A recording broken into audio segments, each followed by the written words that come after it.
Malcolm, thank you very much for coming in and talking with us this morning. Sure. What's your earliest childhood memory of your family? Oh, the earliest childhood memory. I think one of the first things I remember was when electricity was switched on. Mm-hmm. When was that? Would have been 1945. Mm-hmm. I can remember going down to the winery one evening with Dad, very proud, and he switched on an electric motor. I can remember that very clearly. Mm-hmm. And then I can remember we got an electric wireless.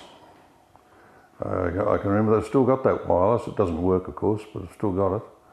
That was sort of the first things I think I remember. And there were a lot of other funny things we used to do that you can't even think of doing these days. Like?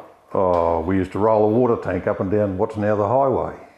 As kids, we used to get inside the tank and walk, and of course it would roll. And that was great fun, but you know, you couldn't even think of doing that these days with it. But and it wasn't asphalted then either. It was just a gravel road. I think they were probably the first things I remember being in that. So obviously, I mean, you mentioned electricity in the winery, so obviously the winery was something you was familiar very early on. Oh, we lived right beside the winery in those days. The house is now offices, of course, but that's where we lived.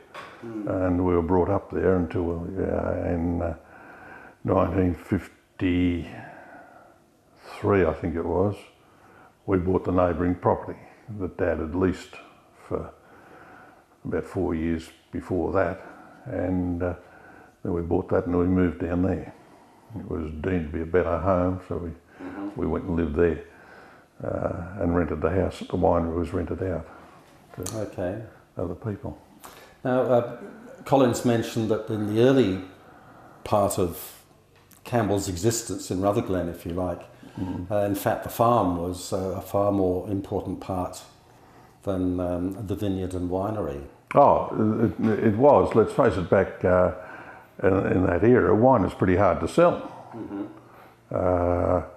There just wasn't much of a market. Wine just wasn't consumed like it is today. And yes, wool, of course, was valuable. And the wool boom of the 50s, let's face it, that put us through boarding schools and things like that. But the winery's business, Dad was steadily expanding it all the time. He built up a very big trade with through particularly Italian fruit shops in Melbourne. With that. And in those days, of course, it was 9-gallon and 18-gallon kegs. And then there was the 10-gallon stainless steel kiln. Came after that. We bought a lot of those from the Queensland Brewery. And people would order them and they'd be delivered, and then I know I spent a lot of time with Dad. We'd go to Melbourne in the ute and go around and collect all these things and take them out to the local transport operator's depot, and we'd collect up perhaps 3-4 ute loads and take them out there, and then the last ute load we'd bring home ourselves.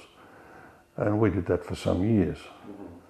And he also had a pretty big bulk trade with, once again, Italian share farmers in the tobacco up around Myrtleford and Ovens Valley and Buffalo River Valley there. We got to know, I got to know the back streets of Carlton, Collingwood pretty well in those years, and also then up through the valleys of Myrtleford and King Valley and Ovens Valley, those sort of places. We got to know those places pretty well.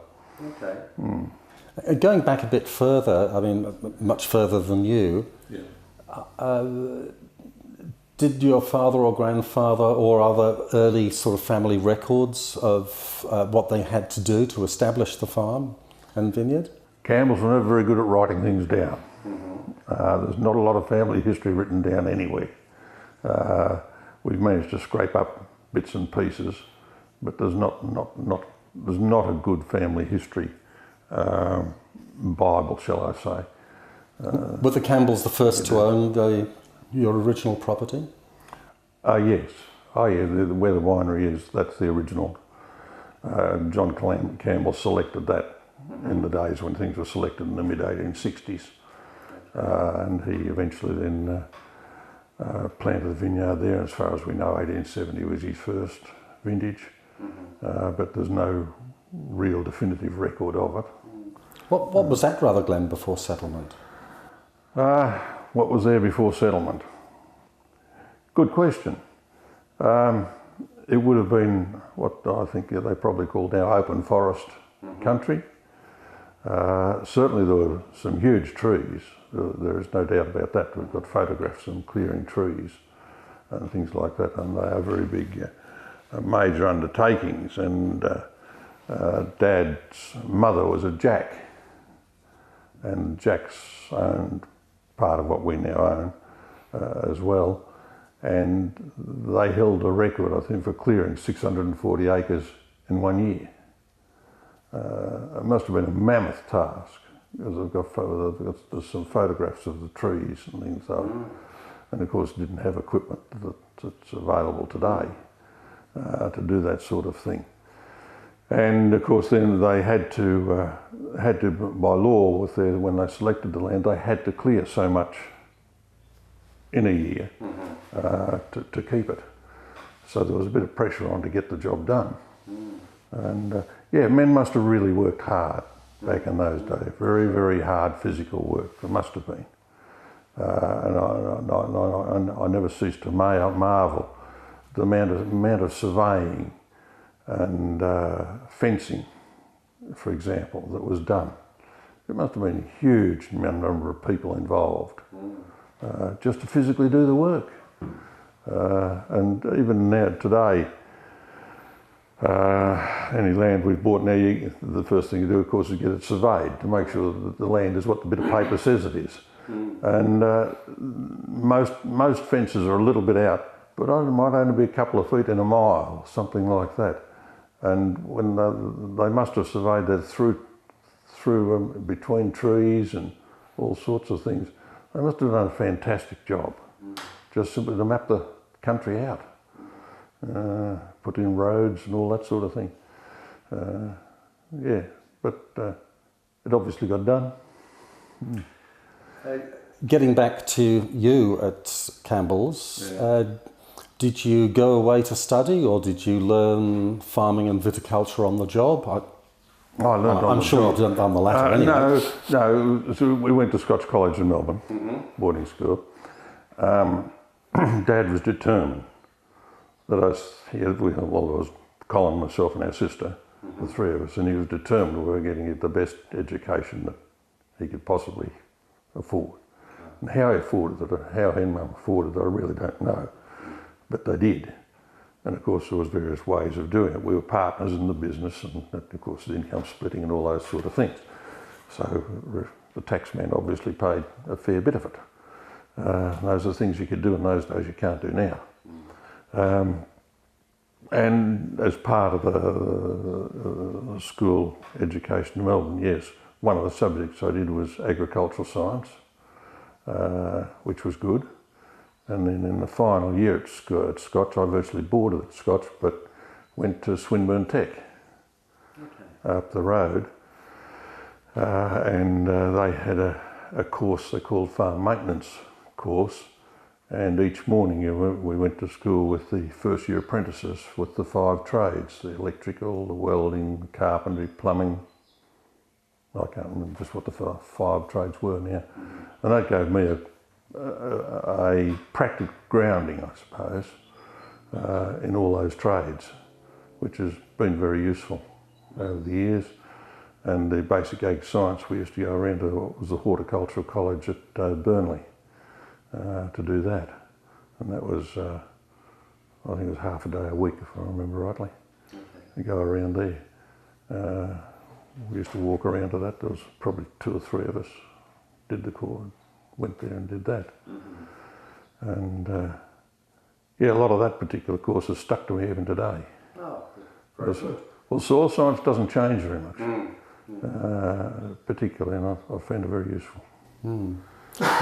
And as to the methods you're using in the vineyard, have they changed very much in your time? Oh yes, yes, vineyards have changed. The biggest change there, of course, was the introduction of a mechanical harvester, and that revolutionised viticulture virtually across the board, and then everything became geared to mechanisation after that, and then we've gone, of course, to mechanical pruning and all these other sorts of things now, weedicides instead of cultivating, and all those, but the harvester enabled all those things to take place. Vines didn't have to be, shall I say, copybook pruned anymore. It didn't have to be, and it's reduced costs dramatically.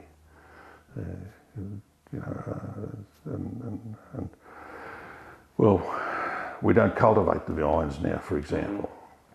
And I know very few people do anymore, and that's improved trafficability through the vineyards, particularly, and green swards now instead of bare ground, and that lowers temperatures in the vineyard.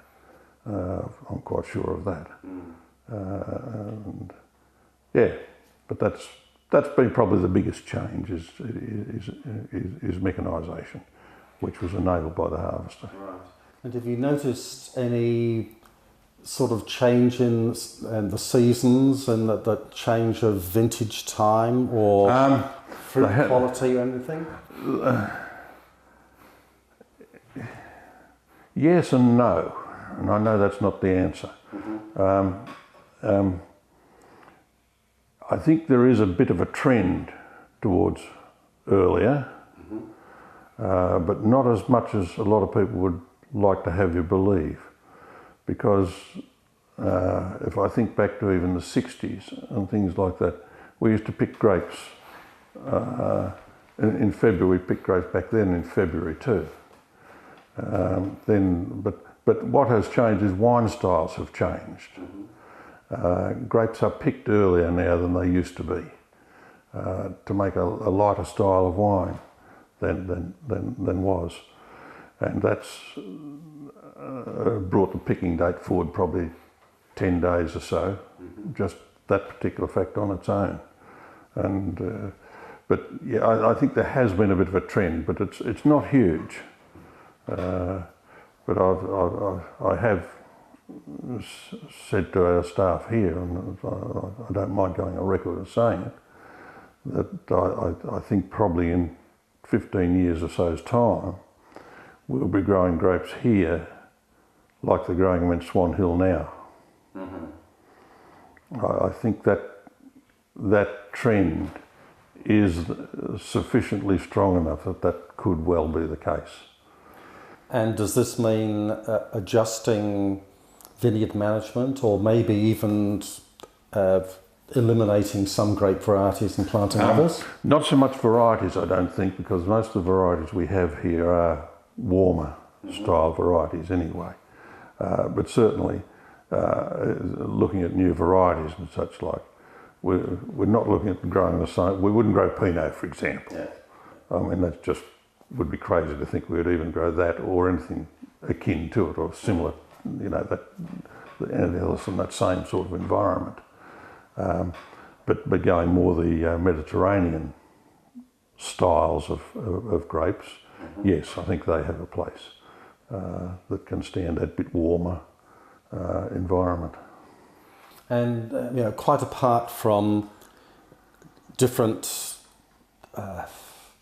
vineyard management to adjust to mechanisation, are you adopting any other techniques in the vineyard because of that? That change in temperatures that you just mentioned. Yes. I mean, our trellis systems have changed. We look now to a bit more cover on the vine, than we were, and we're even playing around with a bit of sunscreen stuff. We've played around with that the last 2 or 3 years, and just how beneficial it is, well, we're not quite sure yet, but and we'll do some more work with that, mainly on the road erection is perhaps more important than we thought it was. Most of our roads run east-west, or maybe we should have run them north-south. But we're using the sunscreen on the western side. We think we've reached a compromise situation. And how has Rutherglen itself changed over your years? I mean, presumably you've seen some things change? Yes, it has changed. There's not the grapes grown in Rutherglen there used to be. And that does, I get a little bit upset about it sometimes. That would surprise some people. Yeah, a lot of grapes are brought into Rutherglen from outside. And nowadays, as a company, we don't do it, but a lot of others do. And that does concern me a bit, that goes on. The big development, of course, of Rutherglen Estates, which started as an MIS, an investment thing, and now, of course, is Chinese owned. And just what might evolve there. There hasn't been much change on the surface anyway in the time that the Chinese have been in charge, or as far as me as an outsider can see. There obviously has been changes behind the scenes, and what might evolve there in the next couple of years, okay, time will tell. They obviously haven't bought it for fun, and that, but the other things have happened. I mean, there's been a couple going to receivership, which is not good for any district. Particularly All Saints going into receivership and going into striking financial troubles, whatever they were back in those days. And then Bullers and Morris's, of course. Well, Morris's, of course, they sold out a long time ago, which most people didn't realise. Which was very clever marketing on the part of Rickard. But and just what's going to happen there, well, okay, time will tell once again. I'm quite sure Casellas are not just going to let it sit there idle. I'm sure they'll do something with it. I think they're a bit cluier than that. Yes, I can't see them just letting it fall into disrepair. Let's put it that way. But the area of vines has declined. There's not much planting going on. In fact, very little planting going on in the last 10 years, apart from ourselves. You're probably the largest you've been though, aren't you? We were just about, as far as tonnage goes, yeah, we're pretty well up there. Or vineyard area or whatever. And vineyard area, we're pretty well up there, yeah. Yes, okay. Yeah. What are your hopes for Rutherglen in the future? Oh, my hopes for Rutherglen in the future. That's a good question. I'd like to obviously see the wine industry survive. And nowadays, well, tourism has become a big thing now, and Rutherglen is a tourist town now. That's just reality. And that's developed over the last, since about mid-80s, I suppose. It's steadily grown since then.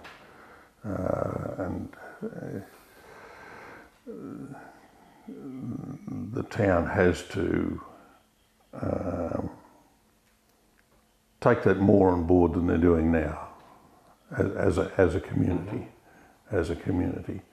and the town itself has to realise that it is in the tourist business, and I don't think most of them do now.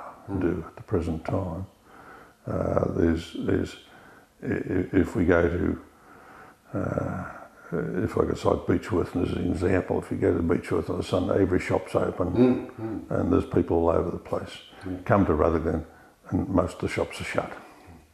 Now, if you're in the tourist game, you work while other people play. That's my simple philosophy.